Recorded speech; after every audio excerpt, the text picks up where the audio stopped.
Okay, here we are. We're over Snoqualmie area.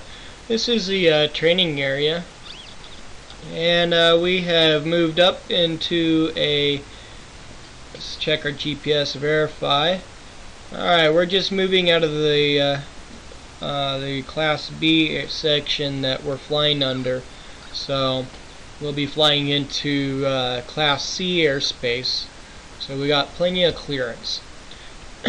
In this training area, we're going to do some turns. First, we're going to do some clearing turns, which consist of two 90-degree turns, one in each direction. This way we can look out our window, get a better view of what's going on around us as far as any other traffic. This way we're not going to crash anyone, and if anybody is looking out there or flying out there, they can look at us moving around like this, and they're going to know that we're doing some clearing turns. We're going to be doing some maneuvers. Alright, so we got about an east heading, so we're going to do at least 90 degrees. We're going to bank the airplane about 3 degrees. And we're going to look down under us. We're going to look up so we can see. We don't want too much bank. We just want to make sure we can see out there. Okay, we've already gone at least 90 degrees, so we're going to go the other way. I'm not too worried about where we're rolling in or out. Want to make sure we don't descend too much. We want to try to do this within 100 feet. Alright.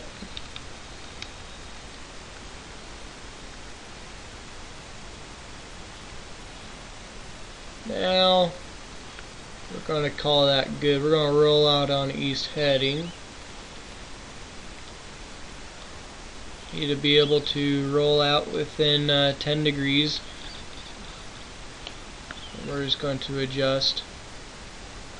Get it up to about, I'd say 4,500 feet would be nice. At this point, we're just going to do some ascending turns. We're going to trim up a little bit to adjust for our power. And when we're ascending, we want to really ascend as best as possible, so we're going to try to keep our banks at a shallow bank angle. This way we're not losing in lift. We don't have to pull back so much on our yoke. This way we don't stall out. Okay. Now we've gone up to about 4,500. We're going to level off, but we're going to keep turning until, say, heading 180. So let's keep our turn going. And then we're going to roll out right about there. Alright. Now let's descend. We're just going to cut back a little power. This will initiate our descent. And we don't want to descend at a steep angle bank, because then we can go into a nosedive, and you could easily lose control and overspeed the airplane. And we're just going to control our descent rate based on our power setting. We're going to let the aerodynamics of our trim work for us.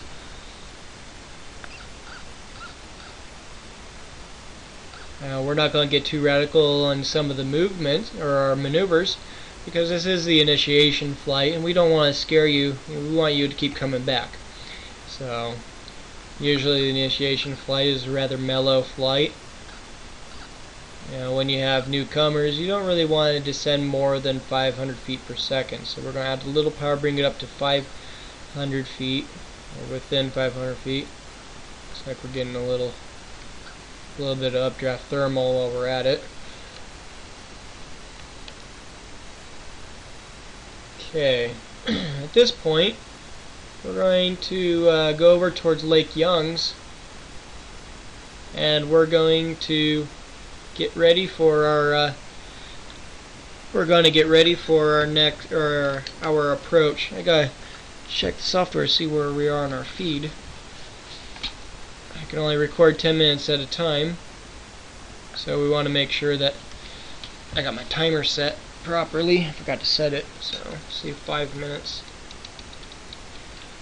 I haven't upgraded my YouTube account, so once I do that, then we'll go on into longer hour periods for our clips. So let's see. You want to be aware of any other aircraft around, so you need to do your scans. You don't want to get fixated on your instruments.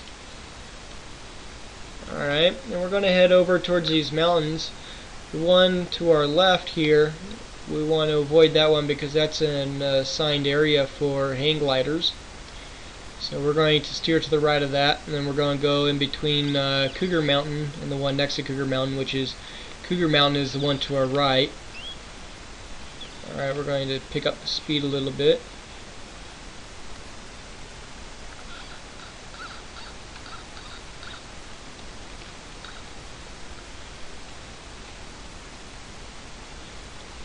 And we're going to maintain, let's say, we're going to go back into controlled airspace if we don't watch it. We've got to keep on our GPS, so we're clear to 6,000 feet in that area. So we're okay for the time being.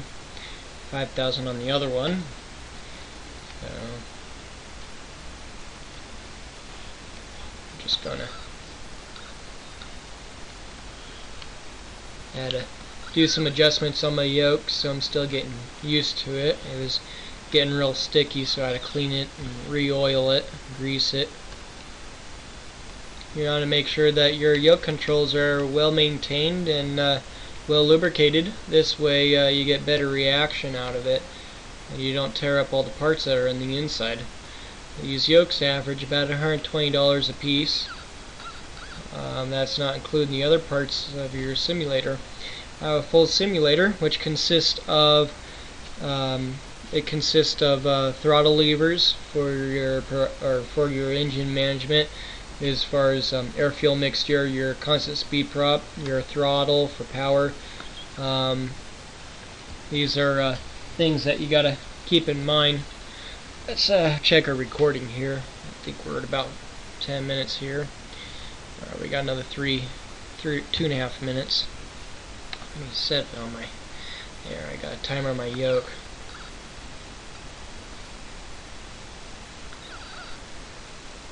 Alright.